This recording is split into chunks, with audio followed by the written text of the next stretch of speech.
Assalamualaikum warahmatullahi wabarakatuh. Ibu dosen yang saya hormati, perkenalkan nama saya Sri Hani Ematokan, NIM 2281130 196. Prodi PJJ PAI kelas A4 semester 7. Pada video ini, saya akan mempresentasikan materi konsep keutamaan ilmu dalam Al-Quran sebagai tugas ujian akhir semester dari mata kuliah tafsir dan ilmu tafsir, dosen pengampu Ibu Haja Eri Khoria SAG MA, dengan fokus kajian Quran Surah Al-Mujadilah ayat 11. Ayat ini dipilih karena secara eksplisit menegaskan hubungan antara iman, ilmu, dan kemuliaan derajat manusia. Yang berikut, identitas ayat. Quran Surah Al-Mujadilah ayat 11 merupakan bagian dari surah Madaniyah yang membahas persoalan sosial dan etika bermasyarakat. Ayat ini menyatakan bahwa Allah meninggikan derajat orang-orang yang beriman dan berilmu beberapa derajat. Berikut, latar belakang dan relevansi ayat. Dalam konteks kekinian, dunia pendidikan menghadapi tantangan serius berupa krisis adab akademik, penyalahgunaan ilmu, dan pemisahan antara ilmu dan nilai moral. Sehingga ayat ini menjadi alasan untuk mengkaji masalah ini. Yang kedua, referensi ayat. Ayat ini relevan untuk menjawab tantangan pendidikan modern yang cenderung pragmatis dan materialistik. Selanjutnya adalah asbab an-nuzul. Menurut riwayat At-Tabari dan Ibnu Katsir, ayat ini turun ketika majelis Rasulullah SAW penuh, namun sebagian sahabat enggan memberi tempat kepada yang lain. Sehingga Allah menurunkan ayat ini untuk mengajarkan adab sosial dalam majelis ilmu. Berikut tafsir Al-Quran dengan Al-Quran. Pada penafsiran Quran Surah Al-Mujadilah ayat 11 itu diperkuat oleh ayat lain, yaitu Quran Surah Al-Jumar ayat 9 yang menegaskan perbedaan antara orang berilmu dan tidak berilmu. Selain itu, Quran Surah Al-Alaq ayat 1-5 menunjukkan bahwa wahyu pertama yang berkaitan langsung dengan perintah membaca dan belajar. Sehingga hal ini menunjukkan bahwa ilmu merupakan fondasi utama peradaban Islam. Selanjutnya yaitu tafsir dengan hadis. Terkait dengan hadis Nabi SAW menyatakan bahwa ulama adalah pewaris para nabi yang menunjukkan kemuliaan ilmu dan orang berilmu. Jadi ilmu dalam hadis tidak dimaknai sekedar pengetahuan teoritis, tetapi ilmu yang diamalkan dan memberi manfaat bagi umat.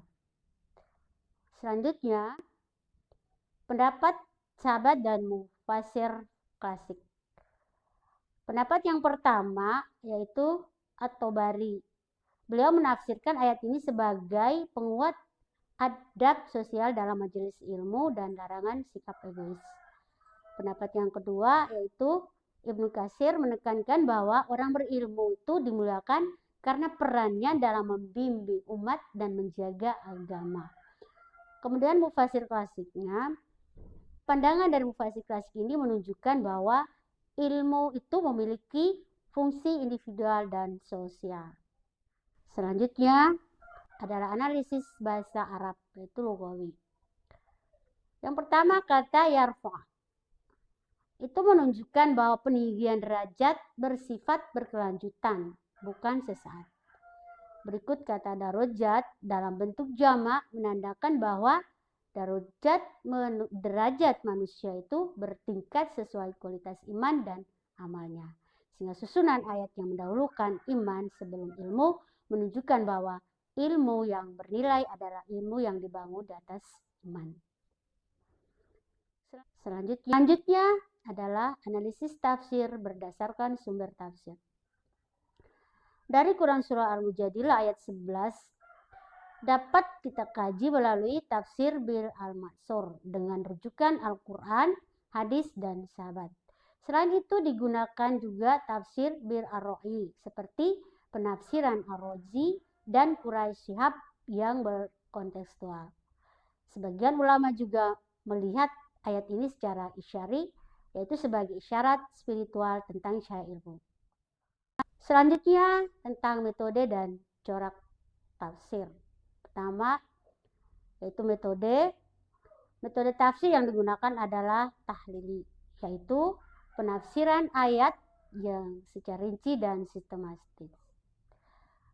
Berikut corak tafsirnya yaitu meliputi tarbawi karena menekankan pendidikan akhlaki yang menanamkan adab dan adabi ijtimai, yaitu mengatur hubungan sosial, sehingga menunjukkan keluasan pesan ayat dalam kehidupan umat Islam.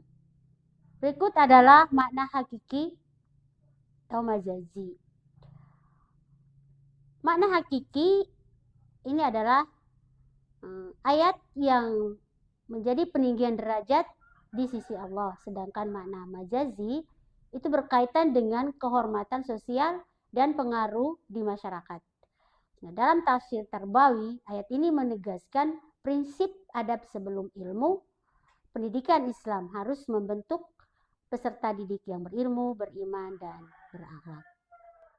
Berikut kesesuaian dengan maqasid Al-Quran. Pertama, tentang tauhid adalah keutamaan ilmu bersumber dari Allah, menegaskan bahwa kemuliaan hanya berdasarkan iman.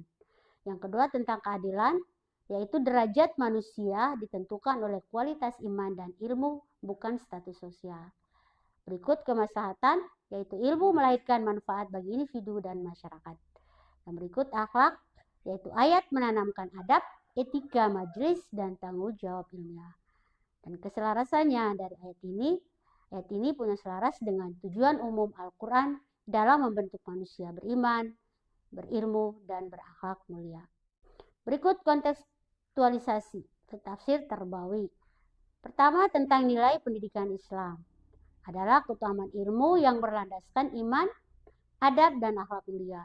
Berikut implementasi bagi guru, yaitu menjadi teladan ilmu dan akhlak, menanamkan adab belajar sebelum transfer ilmu, dan berikut implementasi bagi peserta didik, yaitu menuntut ilmu dengan niat ibadah, menghormati guru, dan mengamalkan ilmu. Baik, dari presentasi yang saya sampaikan, sebagai kesimpulan dari Quran Surah Al-Mujadilah ayat 11, yaitu menegaskan bahwa iman dan ilmu merupakan fondasi utama kemuliaan manusia. Sehingga ayat ini sangat relevan sebagai dasar pendidikan Islam yang berkarakter, beradab, dan berkontekstual. Berikut daftar referensi. Yang pertama, Ibnu Katsir 1, Tafsir Al-Quran Al-Azim, biuritnya Dar Al-Kutub Al-Ilmiyah. Yang kedua, Syihab M. Quraisy, Tafsir Al-Misbah, Jakarta, Lentera Hati. Yang ketiga, Az-Zarqani M. A. Manahil Al-Irfan fi ulum Al-Quran, Birut Darul Al-Fikr. Atau berikut yaitu At-Tobari M. bin Jarir, Jami Al-Bayan Antawil Al-Quran, Birut Darul Fikr. Demikianlah presentasi saya. Kurang dan lebihnya saya mohon maaf. Saya akhiri, wabillahi taufik wal hidayah. Wassalamualaikum warahmatullahi wabarakatuh.